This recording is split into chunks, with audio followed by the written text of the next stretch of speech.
दोस्तों आज हम एक्सप्लेन करने जा रहे हैं 2016 में आई एक ड्रामा रोमांस मूवी को जिसका नाम है द लेट ब्रूमर। चलिए वीडियो शुरू करते हैं। मूवी की शुरुआत में हम पीटर नाम के एक लड़की को देखते हैं जिसकी उम्र 27 साल है। पीटर एक सेक्स थेरेपिस्ट है और ये उन लोगों का इलाज करता है जिन्हें लव लपाटा करने की चुल मची होती है। पीटर आज एक बहुत ही हॉट लड़की की थेरेपी शुरू करने वाला था, लेकिन ये लड़की यहाँ खुद को कंट्रोल नहीं कर पाती और ये पीटर को अपनी ओर आकर्षित करने लगती है और ये पीटर से कहती है, क्या तुम मेरे साथ फिजिकल होना चाहोगे? लड़की की बात सुन के पीटर को जरा भी फर्क नहीं पड़ता और ये उसे अपनी एक बुक पढ़ने को देता है जिसमें उसने लिखा था कि कैसे हम अपने अंदर की भावनाओं को बदलकर अपने आप को शांत करके अपनी जिंदगी में आगे बढ़ सकते हैं। पीटर यहाँ पूरी तरह घपाघप के खिलाफ था और ये दावा करता है कि आज तक उसने कभी भी घपाघप नहीं किया, क्योंकि पीटर का मानना था कि घपाघप हम सभी को अपने लाइफ के गोल से अलग कर देता है और घपाघप के बिना भी हम अपनी लाइफ को बड़ी ही अच्छी तरह से जी सकते हैं। पीटर अपने घर पर आता है जहाँ पर इसके दो दोस्त इससे मिलने आते हैं, जिसमें एक का नाम रिच और एक का नाम ल्यूक होता है। पीटर के ये दो दोस्त पीटर की तरह बिल्कुल भी नहीं थे, बल्कि ये घपाघप करने के लिए हमेशा ही तैयार रहते थे। पीटर इनसे कहता है कि वो घर से बाहर जा रहा है क्योंकि इसकी एक फ्रेंड मिसल ने इसे अपने घर पर डिनर के लिए बुलाया है, क्योंकि वो पीटर को कई तरह की डिशेस खिलाने वाली थी। पीटर की बातों से हमें यहाँ पता चलता है कि पीटर मिसल को अंदर ही अंदर लाइक करता है। पीटर मिसल के घर पर आता है। मिसल के घर पे आते ही पीटर चार्ली से मिलता है। चार्ली मिसल का बॉयफ्रेंड है जिसे हमेशा अपने काम की ही फिक्र होती है। पीटर मिसल से मिलता है जिसने कई तरह के डिशेस लोगों के लिए बनाया था। पीटर थोड़े थोड़े सारे खाने को टेस्ट करता है और ये सभी खाने पीटर को काफी अच्छे लगते हैं, जिसकी वजह से पीटर मिसल को एक रेस्टोरेंट ओपन करने के लिए कहता है। मिसल को पीटर का ये आइडिया काफी ज्यादा अच्छा लगता है। पार्टी खत्म होने के बाद पीटर अपने घर पर आता है जहाँ हमें पता चलता है कि पीटर के डैड पीटर के नॉन सेक्सुअल होने की वजह से काफी परेशान है। ये पीटर की मॉम से कहते हैं अगर पीटर मीठा भी होता तो ठीक था, लेकिन वो किस तरह का लड़का है ये मुझे आज तक नहीं पता चला, क्योंकि उसे घपाघप की जरा भी चाह नहीं है। पीटर अपने ऑफिस में आता है जहाँ पीटर की बॉस पीटर को बताती है कि उसने घपाघप के खिलाफ जिस बुक को लिखा था वो बुक काफी ज्यादा फेमस हो रही है, जिसकी वजह से पीटर को एक बड़े ही फेमस शो में इंटरव्यू के लिए बुलाया गया है, जिसकी वजह से उनकी क्लिनिक की डिमांड और भी ज्यादा बढ़ जाएगी। पीटर जब अपने घर पर आता है तब वो चार्ली को मिसल के घर के बाहर देखता है। पीटर को पता चलता है कि चार्ली और मिसल का ब्रेकअप हो चुका है, क्योंकि चार्ली अपने काम में व्यस्त रहता था और वो मिसल को टाइम नहीं दे पाता था। चार्ली के जाने के बाद पीटर मिसल से मिलता है। मिसल काफी सैड होती है और वो पीटर को गले लगाकर रोने लगती है। मिसल पीटर से कहती है अब मैं शेफ बनने के लिए स्ट्रगल करूंगी और तुम मुझे ऐसा करने के लिए हमेशा ही कहते थे। पीटर भी यहाँ इसे कहता है हाँ तुम्हें ये करना चाहिए। पीटर की बात से मिसल काफी खुश होती है और ये पीटर को किस करने लगती है। पीटर घपाघप के खिलाफ था, इसलिए इतना सब कुछ होने के बाद भी पीटर को कुछ भी फर्क नहीं पड़ता और इसे ये अजीब लगता है, जिसकी वजह से ये मिसल को सॉरी बोलकर यहाँ से निकल जाता है। हमें पता चलता है कि पीटर को कभी कभी सर दर्द भी हुआ करता है। अब ऐसा क्यों होता है ये आपको आगे मूवी में पता चलेगा। अगले सुबह रिच और ल्यू पीटर के पास आते हैं और ये उसे अपने साथ बास्केटबॉल खेलने के लिए ले जाते हैं। बास्केटबॉल मैच खेलते समय एक प्लेयर पीटर के बॉल पर बॉल मार देता है, जिसकी वजह से पीटर यहाँ पे बेहोश हो जाता है। रिच और ल्यू जल्दी से पीटर को हॉस्पिटल लेके आते हैं, जहाँ पे पीटर को फिर से सिर दर्द होता है, जिसकी वजह से डॉक्टर पीटर का सिटी स्कैन और MRI करते हैं। डॉक्टर जब यहाँ पीटर के बॉल चेक करते हैं तो उन्हें पता चलता है कि पीटर के पास बॉल नहीं बल्कि दो छोटे छोटे कंचे हैं, यानी कि इसकी गोटी नॉर्मल साइज से काफी छोटे हैं और इसी वजह से पीटर नॉन सेक्सुअल था। अगले सुबह रिपोर्ट आने पर डॉक्टर पीटर को बताते हैं कि तुम्हारे अंदर कई सालों से एक ट्यूमर है जिसने तुम्हारे ग्लैंड को दबा कर रखा है, जिसकी वजह से तुम्हारे टेस्टिकल की ग्रोथ नहीं हुई और वो छोटे ही रह गए और इसी वजह से तुम्हारे शरीर में टेस्टोस्टेरोन हार्मोन्स नहीं बन रहे थे, बल्कि तुम्हारा शरीर प्रोलैक्टिन हार्मोन्स को बना रहा था। इसका मतलब ये था कि पीटर आज 27 साल का होने के बाद भी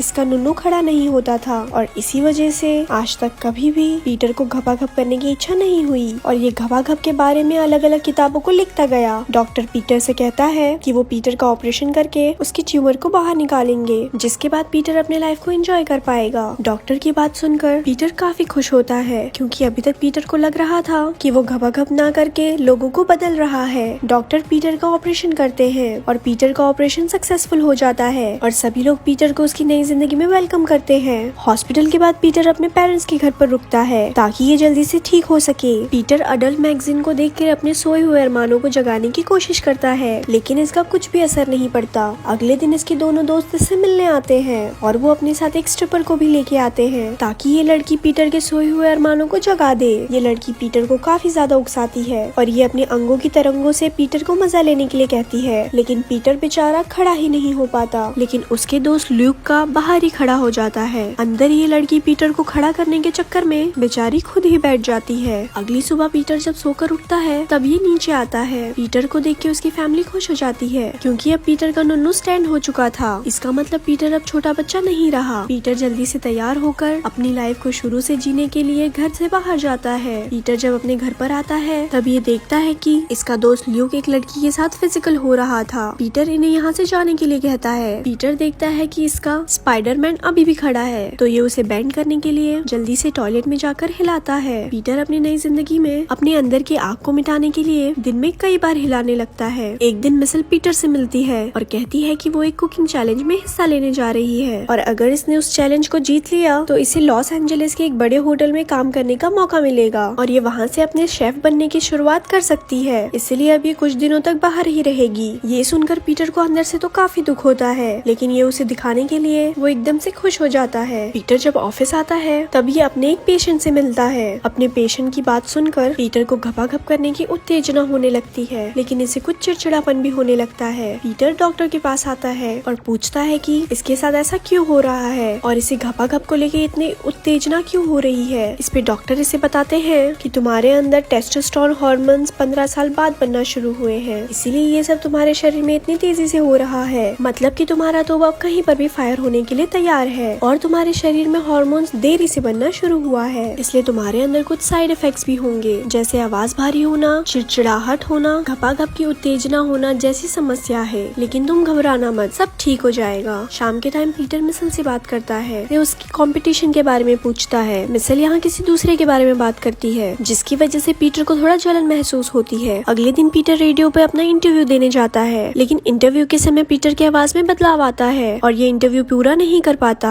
शाम के टाइम पीटर अपने पेरेंट्स के पास आता है और इन्हें अपने प्रॉब्लम्स के बारे में बताता है, जिसपे पीटर के डैड पीटर को प्यूबर्टी के बारे में बताते हैं और कहते हैं इस उम्र में ये सब होना नॉर्मल है। लेकिन पीटर यहाँ अपने पेरेंट्स से झगड़ने लगता है और ये गुस्से में यहाँ से चला जाता है। पीटर को जाने के बाद हम देखते हैं उसके डैड इस झगड़े से बिल्कुल भी सैड नहीं है, बल्कि ये काफी खुश होते हैं और कहते हैं कि हमने इस समय का 15 साल से इंतजार किया है। शाम के टाइम पीटर मिसल से फिर से बात करता है और मिसल दोबारा से किसी और के बारे में बात करती है, जिस पर पीटर गुस्सा हो जाता है और वो मिसल को बातें सुनाकर कॉल कट कर देता है। अगली सुबह पीटर अपने दोस्तों से मिलता है, जहाँ रिच पीटर से बोलता है कि मेरे दोस्त आने वाले 22 तारीख को क्या तुम मेरे बच्चे को मेरे घर पे बेबी सिटिंग कर सकते हो। पीटर कहता है कि तुम कहाँ जा रहे हो। तब रिच उसे बताता है कि 22 तारीख को इसकी एनिवर्सरी है और उस दिन ये और उसकी वाइफ रेस्टोरेंट में डिनर करेंगे। इसके बाद ये एक होटल में जाके अंधाधुंध पसीना निकालेंगे क्योंकि घर में बच्चे रहते हैं, जिसकी वजह से हम घर पर ये नहीं कर पाते हैं। पीटर रिच के बच्चों की बेबी सिटिंग करने के लिए तैयार हो जाता है। जैसे जैसे दिन बीत रहा था पीटर को घपाघप के प्रति काफी अट्रैक्शन होने लगती है। इसी वजह से पीटर का पड़ोसी जोश पीटर को टिंडर के जरिए लड़कियों से मिलने के लिए कहता है, क्योंकि वहाँ पे पीटर कई लड़कियों से मिलके उनके साथ घपाघप कर सकता है। पीटर इसके लिए तैयार हो जाता है। पीटर ये सब इसलिए करता है ताकि मिसल को प्रपोज करने के बाद वो किसी दूसरी लड़की के साथ फिजिकल नहीं होना चाहेगा, इसीलिए प्रपोज से पहले ही बहुत सारी लड़कियों के साथ घपाघप करता है। एक दिन जब पीटर अपने घर पर आता है तब ये चार्ली को मिसल के घर के बाहर देखता है। चार्ली यहाँ मिसल को सॉरी बोलने के लिए आया था। पीटर चार्ली से कहता है कि मिसल घर पर नहीं है, इसलिए तुम परेशान मत हो और ये फूल मेरे पास रख दो। मिसल जब आएगी तो मैं उसे बता दूंगा कि तुमने ये उसे दिया है। चार्ली को पीटर पे यकीन था, इसीलिए चार्ली ये फूल यहाँ पर रख के चला जाता है। इसी रात मिसल अपने कंपटीशन से लौट कर आती है और ये इन फूलों के लिए पीटर को थैंक्स भी बोलती है, लेकिन पीटर मिसल को ये नहीं बताता कि ये फूल चार्ली इसके लिए लेके आया था। यहाँ पीटर मिसल को डिनर के लिए पूछता है, इस पर मिसल मान जाती है। अब इन दोनों का ये पहला डेट था, इसलिए पीटर अच्छे से तैयार होता है। पीटर तैयार हो रहा था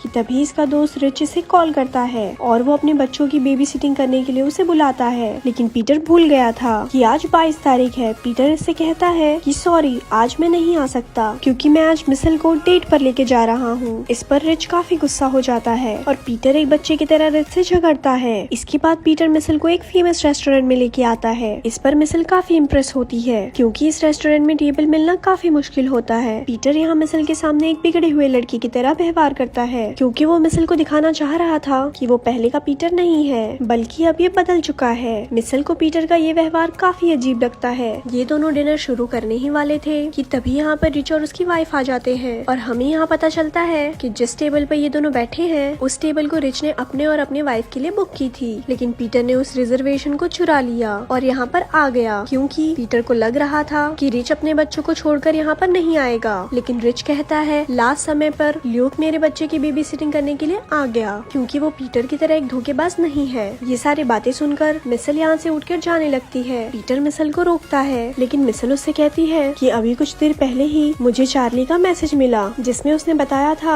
कि वो फूल तुमने नहीं चार्ली ने वहाँ पर रखा था। मिसल पीटर के ऊपर गुस्सा करके यहाँ से चली जाती है। अगले दिन हम पीटर को उसकी एक पेशेंट के पास देखते हैं जो पीटर को अपने फैंटेसी के बारे में बताती है कि इसे घपाघप करना बहुत ही पसंद है। क्योंकि पीटर का नुन्नू अब स्टैंड होने लगा था तो पीटर इसकी बात सुन के घपाघप के लिए तैयार हो जाता है और ये उसकी थेरेपी को छोड़कर इसके साथ संबंध बनाने की तैयारी में लग जाता है। पीटर पैंट निकालने ही वाला था कि तभी यहाँ पीटर की बॉस आ जाती है और वो पीटर को ऐसा करता देख लेती है, जिसकी वजह से वो पीटर को इस जॉब से निकाल देती है। पीटर अपने अंदर के बदलाव को कंट्रोल नहीं कर पा रहा था, इसलिए काफी समय बाद अपने फादर से मिलता है और उनसे कुछ सलाह मांगता है। पीटर बताता है कि इसे अपने ऊपर कंट्रोल नहीं मिल रहा है। इस पर इसके फादर इसे बताते हैं कि मर्दों के अंदर इस तरह का बदलाव प्यूबर्टी के दौरान होता है क्योंकि ये सब हार्मोन्स का किया धरा होता है। लेकिन हाँ, हमें अपनी गलतियों का एहसास होना चाहिए क्योंकि एक असली मर्द बनना और मर्द बनने का दिखावा करना इसमें बहुत ही फर्क होता है। पीटर कहता है कि वो कल के अपने इंटरव्यू में लोगों को क्या बताएगा जब ये खुद ही इसके लिए परेशान है और इसका खुद पर ही कंट्रोल नहीं है। पीटर के डैड कहते हैं कि तुम सिर्फ वही बोलना जो तुम्हारा दिल करे। अगले दिन पीटर इंटरव्यू में अपने बुक को सबसे बेकार बुक बताता है और बताता है इसने 15 सालों से इन सब चीजों का एक्सपीरियंस नहीं किया था, इसीलिए अपनी इच्छाओं को दबाने से अच्छा है कि खुद को लोगों के सामने लेके आओ। पीटर कहता है कि घपाघप हमारी जिंदगी का एक बेहद ही जरूरी हिस्सा है और हम सभी को इसका फायदा लेना चाहिए। पीटर की बात सुनकर यहाँ मौजूद सभी लोग पीटर के लिए ताली बजाते हैं। पीटर रिच के पास जाता है और ये उससे माफी मांगता है। रिच पीटर को माफ भी कर देता है। इसके बाद रिच और उसकी वाइफ पीटर को मिसल के पास जाके सारी सच्चाई बताने के लिए कहते हैं और कहते हैं कि वो तुम्हें जरूर पसंद करेगी। इसके बाद पीटर रिच और ल्यूक के साथ मिसल से मिलने के लिए आता है। मिसल यहाँ चार्ली के साथ होती है। पीटर यहाँ सभी के सामने अपने ट्यूमर और लेट प्यूबर्टी की वजह से हुई मिसअंडरस्टैंडिंग के बारे में सब कुछ बता देता है। पीटर की बात सुनकर मिसल को इस पर काफी ज्यादा प्यार आने लगता है और ये पीटर के पास आ जाती है और चार्ली बेचारा यहाँ से चुपचाप चले जाता है। मिसल और पीटर यहाँ पर एक साथ किस भी करते हैं। लास्ट सीन में हम पीटर और मिसल को एक साथ में देखते हैं। मिसल अब प्रेग्नेंट थी। पीटर यहाँ टीनेज बच्चों को पढ़ा रहा था और अब पीटर ने यहाँ प्यूबर्टी के ऊपर एक सेपरेट बुक भी लिखी थी और ये मूवी यहीं पर एंड भी हो जाती है। ऐसे ही और स्टोरी सुनने के लिए हमारे पेज को लाइक करें। धन्यवाद।